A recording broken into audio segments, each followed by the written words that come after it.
भगवान की जय। जय जय सीता, जय जय राधे श्याम।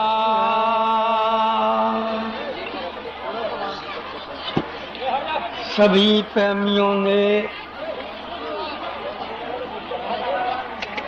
बहुत मधुर रस का आस्वादन किया। ये होली का फागुन का महीना मस्त महीना माना जाता है। इसमें कुछ मस्ती आ जाती है। दृष्टि चलाई राधिका, श्याम चलाई मूठ। उन्हें दृष्टि सी लग गई, उन्हें मूठ सी मूठ। श्री किशोरी जी ने दृष्टि चलाई, श्याम सुंदर ने गुलाल की मूठ चलाई। उन्हें दृष्टि लग गई नजर, इन्हें मूठ लग गई। दोनों प्रेम में विभोर हो गए। श्री गुरुदेव भगवान की कृपा से कितना रस प्राप्त हो रहा है। सभी प्रेमी भगवान नाम ले। श्री राम जय राम, जय जय राम। श्री राम जय राम, जय जय राम। एक बार हमारे राम कहे, एक बार भक्त लोग, एक बार माता है। कौन प्रेम से बोलता है, हृदय की सच्ची आवाज निकलेगी तो शब्द आकाश में गूंजेगा। हृदय से बोलना, जांच भी हो जाएगी। माताएं बहुत हैं, बातें करती कराती हैं। अब सब ताकत भगवान के नाम में लगा देना। श्री राम जय राम, जय जय राम। श्री राम जय राम, जय जय राम। माताएं अभी माताओं की तरफ कमजोरी है। आप क्यों बात बिगाड़ रही हो? आदमियों की इतनी बुलंद आवाज और आप दुर्बल। ये जितने मानव हैं आपसे अपेक्षा रखते हैं। मानव बल चाहता है तो बल की अधिष्ठात्री देवी दुर्गा है। मानव विद्या चाहता है, विद्या की अधिष्ठात्री देवी शारदा है, सरस्वती जी। मानव धन चाहता है तो धन की देवी अधिष्ठात्री श्री लक्ष्मी है।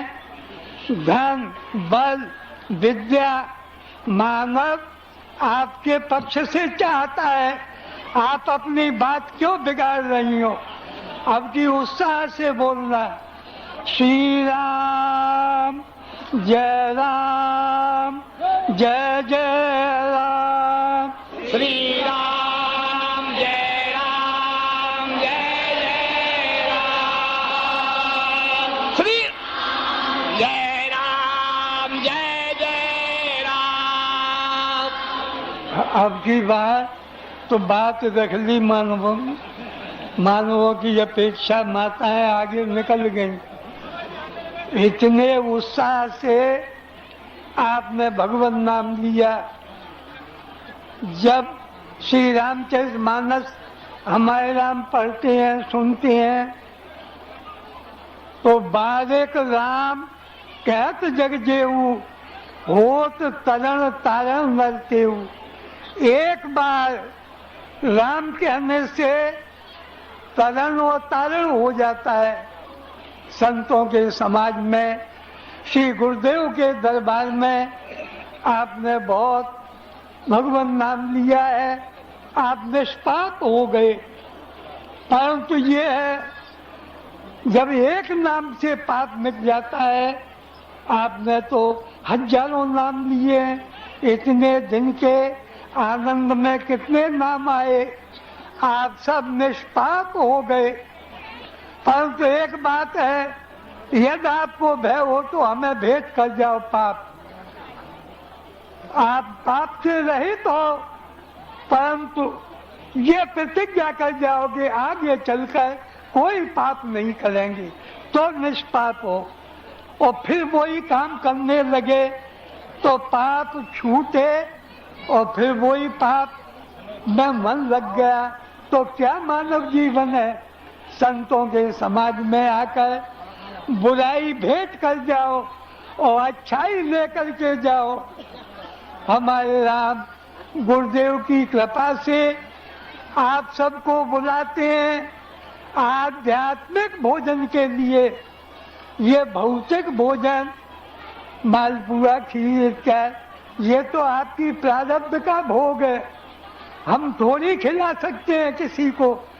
आपकी प्रारब्ध, यहाँ पर सब घी शक्कर आटा ले आइए, आप अपनी प्रारब्ध का पा रहे हैं, यश तो हमें दे रहे हैं, ये आप सबकी कृपा है। परंतु बुलाया आपको इसलिए है कि शब्द अर्थ, शब्द थाल, भोजन अलग, प्रसंग घिरत मिला है। रज्जब सारी श्रेष्ठ को ये विध नोट जिमाए। जो महापुरुष शब्द कहते हैं, रामायण जी की चौपाई, श्लोक आदि, पद आदि, ये शब्द है, वो थाल है। पत्तल छोटी है, पर थाल तो बड़े बड़े थाल। शब्द रूपी थाल में अर्थ रूपी भोजन, चकाचक बड़े बड़े बढ़िया पदार्थ, कुरकुरे, भुरभुरे, मुरमुरे, मीठे, सब तरह के माल परोसते हैं भक्त संत महात्मा। शब्द रूपी थाल में उनके अर्थ करते हैं, वो भोजन परोस रहे हैं। और प्रसंग घिरत मिला है, उसके ऊपर बढ़िया घी। जो प्रसंग भक्तों की कथाएं, दानियों की कथाएं, धर्मात्माओं की कथाएं, ये शुद्ध गाय का घी, डालडा, भैंस, बकरी का घी नहीं, शुद्ध गाय का घी है। जो भक्तों की कथा प्रसंग में कहते हैं, धर्मात्माओं की कथा सुनाते हैं, वीरों की कथा, दानियों की कथा, ये कथा है, वो शुद्ध गाय का घी परोस रहे हैं। तो संत महात्मा कैसा सुंदर भोजन आपको खिला रहे हैं। रज्जब साहब ने कहा, सारी दुनिया का नौता करो और चूल का नौता है, कोई घर में न रह जाए, सब यहाँ भोजन करने को आओ।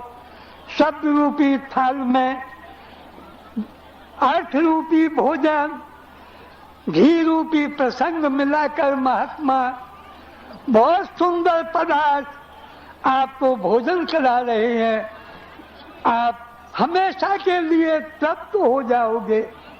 इस भोजन को आपने शब्द के द्वारा, कान के द्वारा शब्द रूपी थाल में अर्थ रूपी भोजन धारण कर लिया। प्रसंग जो कहे हैं वो शुद्ध गाय का घी आपके हृदय को शुद्ध बनाएगा। तो इस तरह से आप भोजन करके जाओ। ये भोजन तो आपकी प्रारब्ध का भोग है। सभी प्रेमी बहुत शांति से गुरुदेव का प्रसाद पाएंगे, परंतु ये आध्यात्मिक भोजन, आत्मा का भोजन, जिससे कि आत्मा 84 लाख योनियों में दुख पा करके और भ्रमण करती हुई आज मानव के चोला में आई है। अब फिर माँ के गर्भ में न जाना पड़े। बच्चेदानी में नीचे से ऊपर पैर उल्टे टंगे रहते हैं। अंधेरी कोठरी, मलमूत्र की बदबू, पिस्ता के कीड़े चुमते हैं, भयंकर कष्ट। तब गर्भ में हम आप कह आए नरक से निकालो। प्रभु श्वास श्वास पर आपका नाम लेंगे, आगे बंधन में न पड़ेंगे। आप हमकी कृपा कर दो। भगवान से प्रतिज्ञा करके प्रभु ने प्रसूति की पवन, जन्म देने वाली हवा, उसको प्रेरणा दी। माताओं के दर्द शुरू हो जाते हैं, तब बच्चा बाहर निकलता है। हम आप कितने कष्ट से, जैसे माँ की 4 अंगुल की योनि और उसमें ये 10-12 अंगुल का काम करते हो कि फिर दुख उठाने की तैयारी। संत महात्मा कहते हैं कि आप सावधान हो जाओ। आपने भगवत कथा सुनी है, अब आप शांति से। यहाँ कहा गया ये था कि थोड़ा सा प्रवचन का कार्यक्रम होगा। हमारे श्रीमन भक्तमाली जी आपको भक्तराज श्री चंद्रहास जी की कथा अपूर्ण रह गई है। विवाह इत्यादि का और प्रसंग नहीं, भक्त उसी कथा को पूर्ण कर दें। और जो अयोध्या जी के संतों का संदेश है, एक पद के माध्यम से गा करके और सभी प्रेमियों को सुनाएंगे। आप